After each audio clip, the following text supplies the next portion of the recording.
Hi అండి, welcome to మన ఇంటి వంటలు.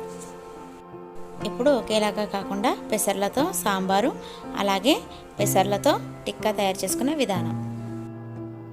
సొరకాయ పావు ముక్క, ములక్కాడ 1 లేదా 2, టమాటా 2, వంకాయ 1 లేదా 2, ఉల్లిపాయ 1, కరివేపాకు కొద్దిగా, కొత్తిమీర, పచ్చిమిరపకాయలు, చింతపండు రసం, 1 కప్పు పెసర్లు. ముందుగా స్టవ్ వెలిగించుకొని కడాయి పెట్టుకోవాలి. ఈ కడాయి వేడెక్కిన తర్వాత 1 కప్పు పెసర్లు వేసి దోరగా వేయించుకోవాలి సన్నని మంట మీద. ఈ పెసర్లు వేగడానికి టైం పడుతుందండి. మీడియం ఫ్లేమ్లో ఫ్రై చేసుకుంటేనే చాలా టేస్ట్గా ఉంటుంది. మధ్య మధ్యలో కలుపుతూ వేయించుకోవాలి. వేగిపోయాయి పెసర్లు. ఇప్పుడు వీటిని పక్కన పెట్టేసుకోవాలండి.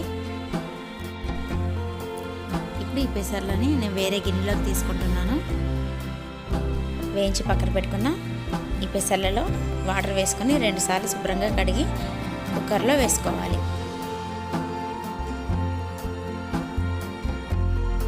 కడిగేసిన ఈ పెసర్లని కుక్కర్లో వేస్తున్నానండి. ఇప్పుడు ఈ పెసర్లలో 4 గ్లాసుల వాటర్ వేసుకోవాలి.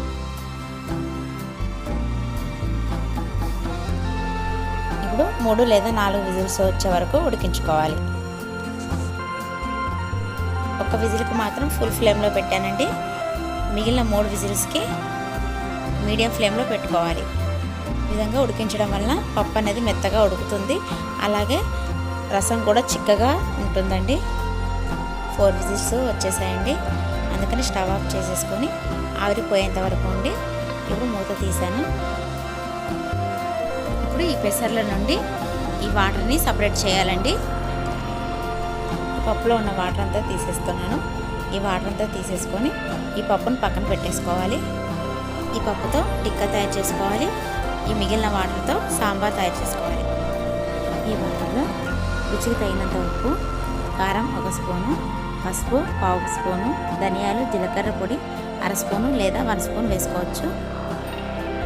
పెద్ద సైజు నిమ్మకాయ అంత చింతపండును నానబెట్టుకొని ఆ రసాన్ని ఇందులో వేసుకోవాలి.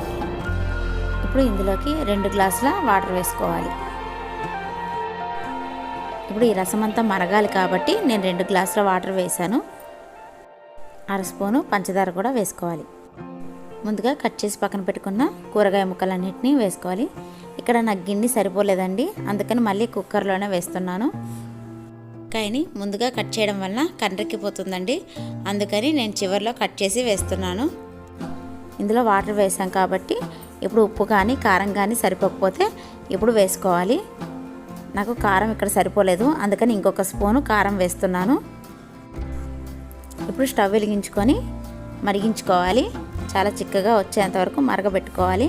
ముక్కలన్నీ బాగా ఉడికిపోవాలండి. సాంబార్ అనేది ఎంత ఎక్కువగా మరిగితే అంత రుచిగా ఉంటుంది.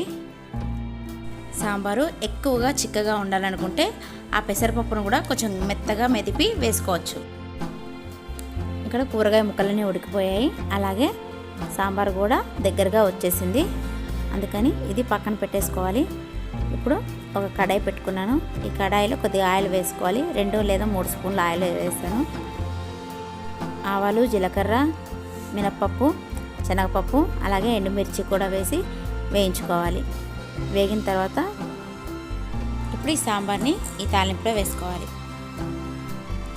చాలా రుచిగా ఉండే పెసర్ల సాంబారు రెడీ అయిపోయిందండి. ఇప్పుడు ఉడికించి పక్కన పెట్టుకున్న పెసర్లతో టిక్కా తయారు చేసుకునే విధానం. పెసర్ల టిక్కా తయారు చేసే విధానం.